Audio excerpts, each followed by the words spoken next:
Ingat One Tiger, ingat hari-hari mau.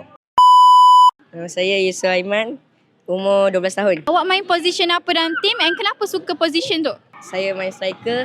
Saya minat position tu sebab boleh cetak skor banyak sikit untuk team. Awak dah main bola sejak umur berapa? And macam mana awak boleh minat main bola ni? Saya main bola umur 5 tahun. Saya minat sebab tengok dalam TV orang main macam best. Siapa pemain bola sepak yang awak paling minat and kenapa awak pilih dia? Saya minat Neymar Junior sebab dia banyak skill lah dalam permainan. Satu pesanan coach yang awak selalu ingat masa training?